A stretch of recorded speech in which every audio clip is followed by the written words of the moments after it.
বন্ধু বান্ধৱীসকল স্বাগতম জনাইছোঁ জব এডুকেশ্যন ইউটিউব চেনেল 2 জবলৈ। বন্ধু বান্ধৱীসকল, অসম চৰকাৰৰ 6 এপ্ৰিলৰ দিনা অসম পুলিচৰ এক্সাম হৈছিল। সেই এক্সামৰ ৰিজাল্ট এতিয়া আহিছে। গতিকে আপোনালোকে ৰিজাল্টটো কেনেধৰণে চাব, ক'ত পাব ইত্যাদি সবিশেষ জানিবৰ কাৰণে আপোনালোকে এই ভিডিঅ'টো সম্পূৰ্ণৰূপে চাব। তেতিয়া আপোনালোকে ৰিজাল্ট কেনেধৰণে চাব, ৰিজাল্টটো আপোনালোকৰ কেতিয়া দিব, কেতিয়া ৰিজাল্ট আহিব, কিমান সময়ত আহিব, এই সকলোখিনি কথা আপোনালোকে ভাল ধৰণে জানিব পাৰিব। বন্ধু বান্ধৱীসকল, আপোনালোক যদি মোৰ চেনেলত প্ৰথমবাৰলৈ আহিছে তেন্তে চেনেলটো ছাবস্ক্ৰাইব কৰি কাষতে থকা অল নটিফিকেশ্যনটো অন কৰি দিব। আহক আমি আজিৰ ভিডিঅ'টো আৰম্ভ কৰোঁ। বন্ধু বান্ধৱীসকল, আপোনালোকে এইটো নিশ্চয় দেখিছে, office of the chairman state level police recruitment board Assam, Rehabari, Guwahati. তাৰ পৰা নটিফিকেশ্যনটো আহিছে। আপোনালোকৰ যিখিনি এক্সাম 6 এপ্ৰিল 2025 তাৰিখে হৈছিল আছাম পুলিচৰ AB UBৰ এই পদসমূহৰ ৰিজাল্ট এতিয়া আহিছে। এইটো নটিফিকেশ্যনটো আপোনালোকে দেখিছে 30 এপ্ৰিল 2025, অৰ্থাৎ আজি মই ভিডিঅ'টো বনাই আছোঁ 30 তাৰিখৰ দিনা। গতিকে মই আজি বুলিয়েই কৈছোঁ, এই 30 তাৰিখৰ দিনা নটিফিকেশ্যনটো আহিছে। ইয়াত আপোনালোকৰ কেতিয়া ৰিজাল্ট দিব এইখিনি কথা আছে, আপোনালোকে চাব পাৰিব। এই এক্সামটো আপোনালোকৰ কি হৈছিল এইখিনি নিশ্চয় আপোনালোকে জানেই। ইয়াতে কোন কোন বিভাগৰ ৰিজাল্ট আহিব সেইখিনি কথা উল্লেখ আছে। নাম্বাৰ 1 কনিষ্টবল UB আপোনালোকৰ 1645টা পদৰ, আৰু কনিষ্টবল ABৰ আপোনালোকৰ 2300টা পদৰ। তেনেধৰণে পদসমূহ আছে। আৰু 114টা পদ আপোনালোকৰ কনিষ্টবল UB, আৰু ABৰ পোষ্ট এটা। তেনেধৰণে এইটো হিলছৰ কাৰণে, হিলছ টাইপৰ কাৰণে দিয়া হৈছিলে।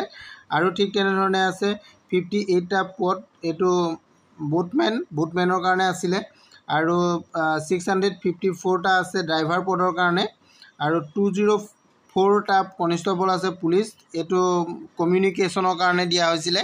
এই পদসমূহৰ কোন কোন পদ আছে সকলোখিনি আপোনালোকৰ ইয়াতে দিয়া আছে। কোনখিনি ৰিজাল্ট ওলাব এইখিনি গোটেইখিনি পদ আপোনালোকে চাই ল'ব পাৰিব। চাই লৈ আপোনালোকে জানিব পাৰিব যে ৰিজাল্টটো আপোনালোকৰ ওলাব 1 মে 11 বজাত, ৰাতিপুৱা 11 বজাত 1 মে'ত, অৰ্থাৎ কালিলৈ আপোনালোকৰ ইয়াৰ ৰিজাল্টটো আহিব এই অফিচিয়েল ৱেবছাইটত। আপোনালোকে অফিচিয়েল ৱেবছাইটটো দেখিছে এইটো, এই ৱেবছাইটটো আপোনালোকে নোট কৰি ৰাখক।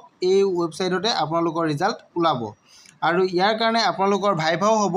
ভাইভাটো কোন তাৰিখে হ'ব এইটো কথা আছে ইয়াতে। ভাইভাটো আপোনালোকৰ 9 মে' তাৰিখে হ'ব। এইটো 9 মে' তাৰিখে আপোনালোকৰ ভাইভা হ'ব। যিখিনি ইয়াতে ৰিজাল্ট ভাল হ'ব তেওঁলোকৰ কাৰণে এইটো 9 মে'ত তেওঁলোকে ভাইভা কৰিব লাগিব। এইখিনি কথা ইয়াতে দি দিছে, আপোনালোকে চাব পাৰিব। গোটেইখিনি কথা ইয়াতে উল্লেখ কৰি দিছে। আপোনালোকে মেইনলি এই ৱেবছাইটটো মনত ৰাখক। আপোনালোকে 1 মে'ৰ দিনা 11 বজাৰ লগে লগে ইয়াতে ৰিজাল্ট আপোনালোকে পাই যাব, আপোনালোকৰ এই আছাম পুলিচৰ AB UBৰ ৰিজাল্টসমূহ। গতিকে আপোনালোকে এই ৱেবছাইটটো নোট কৰি ৰাখক। নোট কৰি লৈ আপোনালোকে ৰিজাল্টবোৰ চাব পাৰিব। আৰু ইয়াতে কোনখিনি বস্তু আপোনালোকৰ কেতিয়া ভাইভা হ'ব এইখিনি কথা ইয়াতে লিখা আছে। এইটো ভাইভাটো আপোনালোকৰ 9 মে'ত হ'ব। আৰু ফিজিকেল টেষ্ট আপোনালোকৰ হ'ব 14 মে'ত হ'ব। আৰু এইখিনি বুটমেনৰ কাৰণে, এইটো বুটমেনৰ কাৰণে চুইমিং আৰু বুটৰ যিখিনি টেষ্ট হ'ব সেইখিনি আপোনালোকৰ 16 মে'ৰ দিনা হ'ব। এইখিনি কথা ইয়াতে উল্লেখ কৰি দিছে নটিফিকেশ্যনটোত, আপোনালোকে এইটো চাই ল'ব পাৰিব। গোটেইখিনি কথা উল্লেখ আছে।